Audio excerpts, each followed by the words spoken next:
Govorili ste sada o dijelu glasačkog desnog biračkog tijela koje vam nekad možda zamira da niste dovoljno desno.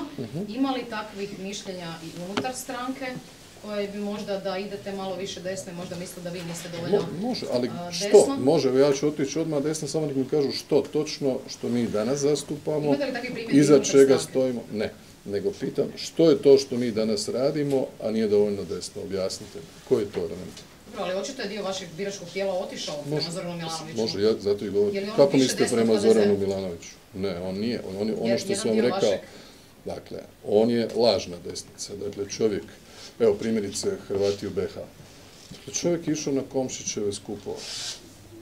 Direktno radio protiv interesa hrvatskog naroda u Bosni i Hercegovini, koji je dan danas zbog toga što se Komšića tada posadilo kao nelegitimnog člana predsjedništva, mi s tim problemom živimo njegov već 4. mandat. I nikome ništa.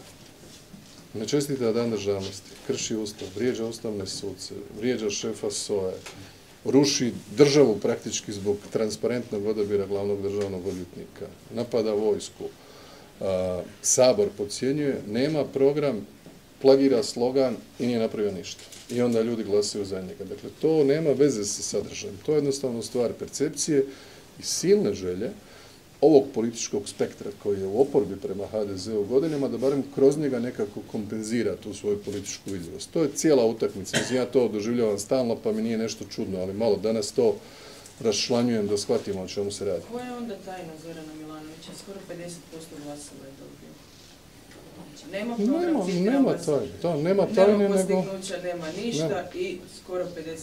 Nema tajne. Dakle, ljudi misle da je istina ovo što on govori, da on brani državu od zločitoga HDZ-a i mene. Mislim, onaj ko to može misliti da je istina, nek mu je se sreće. Kako to da su vama povjerovali na parlamentarnim izborima, tada ste, evo kažete, i sami pobjedili, to prilično lako, a sad vam ne vjeruju ni vama, ni gospodinu Primorcu, nego vjeruju ipak Milanoviću.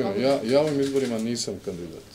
A dobro, ali bili ste istaknuti, morate Nije priznati da dobro. ste Ne, bili nije vrlo dobro. aktivni za vrijeme kampanje. Prostite, Možete ja Kako nisam... niste? Ko pere ruka?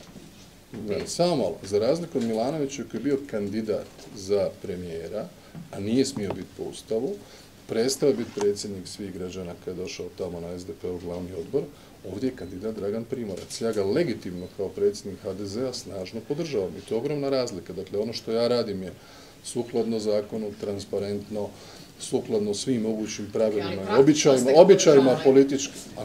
Pa zašto ga ne podržava? Dakle, nije baš istina da niste sudjelovali u kampanji. Bili ste vrlo aktivni i svakom medijskom nastupu ste govorili o Zoranu Milanoviću. Ali nije ista uloga, gospođo. Dakle, molim vas da radite distinkciju između krušaka i jabuka. Milanović jest bio kandidat SDP-a za premijere, drugog imali nisu. On je čvrgu dao ovome Grbinu i maknuo ga tamo i onda je on bio takozvani neustavni kandidat za premijera. Pa smo ga porazili, pa smo oformili treću vladu, pa ovo je nestao, mjesecima ga nije bilo. Svi sjećate njegovih nastupa. Još jednom, evo, pitam i vas, pitao sam vaše kolege neki dan u vladi, koje je to njegovo postignuće za Hrvatsku u 5 godina? Bilo koje. Jedno jedino, da ga možete reći kao iz topa. Recimo mi ušli u Schengen, ušli u euro. Dobro, vlada i predsjednik, valjda ste svjesni, to vi prije svega ne rade iste stvari. Ne može baš on imati rezultate kako ima vlada. Ali recite mi jedno Ili gospodin Primorac imao rezultate vaše, on se hvalio rezultatima vaše vlade, ali to nije isto. Ali recite, nemojte mi meni odgovarati kontra pitanjem. Ja vas samo pitam, da li itko od vas se može sjetiti jednog, jedinog, mjerljivog, konkretnog, dobrog postignuća za Hrvatsku? To nije pitanje za medije, nego za glasače. Oni su rekli svoje, gotovo 50%, dakle negdje su mu ipak povjerovali. Evo, opet niko ne zna ništa. To je dobro.